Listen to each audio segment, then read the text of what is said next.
दो फेज की पोलिंग के बाद सवाल खड़ा हो रहा था कि मोदी और उसके साथ ही भारतीय जनता पार्टी कहीं ना कहीं पीछे जाती हुई नजर आ रही है और जो दावे किए जा रहे थे 400 पार के वो अब पूरी तरह से खत्म हो चुके हैं। ऐसे में एक और मामला ऐसा सामने आया है जिससे प्रधानमंत्री नरेंद्र मोदी भारतीय जनता पार्टी के लिए मुसीबत खड़ी कर दी है और इलेक्शन के दरमियान ही इस मुद्दे को अब विपक्ष के जरिए, इंडिया गठबंधन के जरिए जबरदस्त हाइप दी जा रही है। इस मामले को लेकर आज कांग्रेस ने एक प्रेस कॉन्फ्रेंस की है और प्रधानमंत्री नरेंद्र मोदी को सीधा इससे जोड़ा है। मामला है कर्नाटक का। कर्नाटक में पूर्व प्रधानमंत्री एच.डी. देवगौड़ा के पोते का मामला कल रात से सुर्खियों में है। उस पोते का मामला जो वहां पर एमपी हैं अपनी पार्टी से, देवगौड़ा की पार्टी से, और इस बार फिर वो एमपी का चुनाव लड़ रहे हैं। 26 तारीख को उनके यहां वोटिंग हुई है उनकी सीट पर और वोटिंग से 4 दिन पहले प्रधानमंत्री वहां पर पहुंचे थे और वोट देने की मांग की थी, लोगों से अपील की थी कि इनको जिता करके आप पार्लियामेंट में पहुंचाइए। हासन लोकसभा से एनडीए के श्री प्रज्वल रेवन्ना और मंड्या से मेरे मित्र एच.डी. कुमारस्वामी आने वाली 26 अप्रैल को इनके लिए आपका हर वोट मोदी को मजबूती देगा, देश का भविष्य तय करेगा। उसके फोटो वायरल किए जा रहे हैं, आप देख सकते हैं टीवी स्क्रीन पर यह फोटो।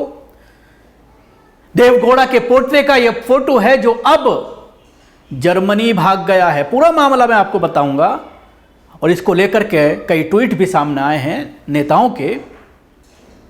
सवाल यही खड़ा हो रहा है कि प्रधानमंत्री के परिवार का यह सदस्य कई हजार महिलाओं के साथ यौन उत्पीड़न करता है और प्रधानमंत्री स्टेज पर खड़े होकर के इसके पक्ष में आम लोगों से वोट करने की अपील करते हैं।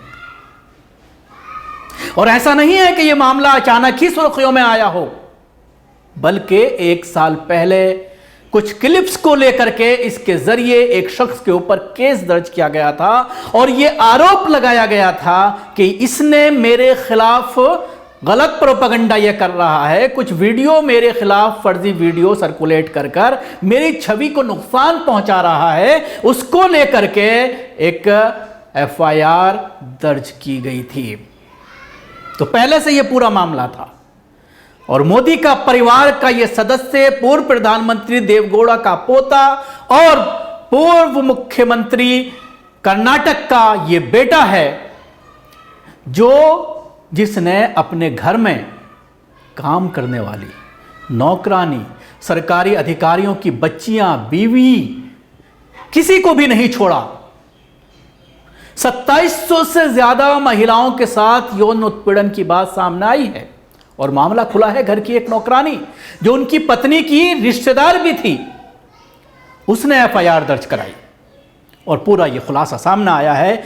सैकड़ों वीडियो सोशल मीडिया पर सामने आई हैं, शिकायत में सामने आई है। एक पेन ड्राइव सामने आई है जिस पेन ड्राइव के जरिए यह पूरा खुलासा हुआ है। तो अब अखिलेश यादव इस खबर का ट्वीट कर सवाल कर रहे हैं कि यह किसके परिवार का सदस्य है।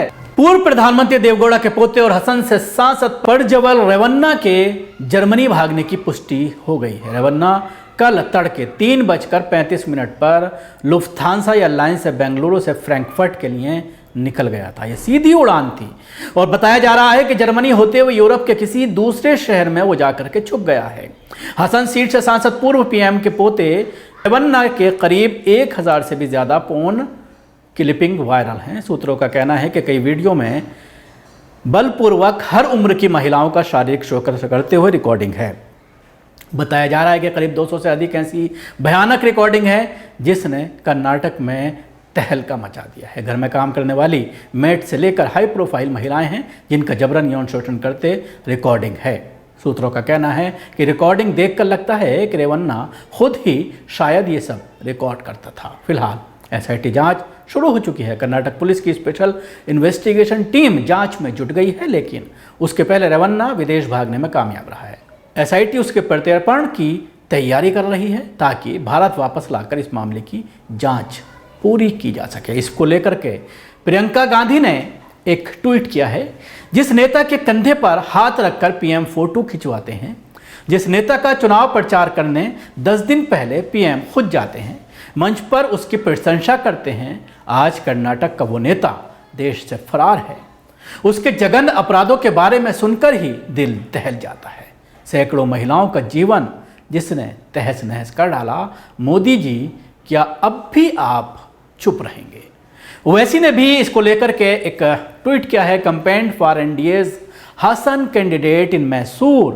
This candidate has been accused of sexually exploiting and coaxing women, making thousands of videos to blackmail them. The BJP was aware of this man backgrounds and the PM still supported him. What happened to Modi's claim of Nari Shakti, of protecting Mangal Sutra, etc.?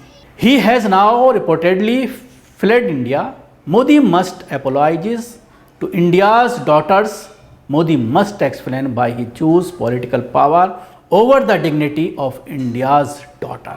शानदार message है, शानदार post की गई है ओवैसी के जरिए मंगलसूत्र का जिक्र करते हुए और ये बताते हुए कि पहले से ही ये जानकारी मौजूद थी कि ये जो है इस तरह की हरकतें कर रहा है, लेकिन उसके बावजूद प्रधानमंत्री नरेंद्र मोदी महिलाओं की डिग्निटी को ताक पर रखकर, भारत की बच्चियों की डिग्निटी को ताक पर रखकर सत्ता में आने के लिए, इसके लिए वोट मांगते हैं। अब सवाल यही है, कुमारस्वामी जब उनसे पूछा जाता है, जो 4-5 दिन पहले उसके लिए वोट मांग रहे थे, तो आज वो मीडिया के सामने ये कहते हुए नजर आते हैं कि मेरा इससे कोई रिश्ता नहीं है। तो सवाल तो यही है कि प्रधानमंत्री नरेंद्र मोदी को ये सारी चीजें मालूम थी, क्योंकि केस पुराना है, उसके बावजूद उसके लिए वोट मांगने के लिए जाते हैं सिर्फ इसलिए कि वो प्रधानमंत्री बन जाएं। तो एक बड़ा मुद्दा बैठे बिठाए मोदी ने अब विपक्ष को दे दिया है, जहां एक तरफ दोनों फेज की पोलिंग के बाद सवालात खड़े हो रहे हैं कि मोदी का जाना अब तय है। यह मुद्दा भी काफी बड़ा होता जा रहा है। कांग्रेस ने अभी थोड़ी देर पहले एक प्रेस कॉन्फ्रेंस की है और इस मुद्दे को लेकर प्रधानमंत्री को पूरी तरह से न सिर्फ कोशिश की है बल्कि घेरने में कामयाब रही है।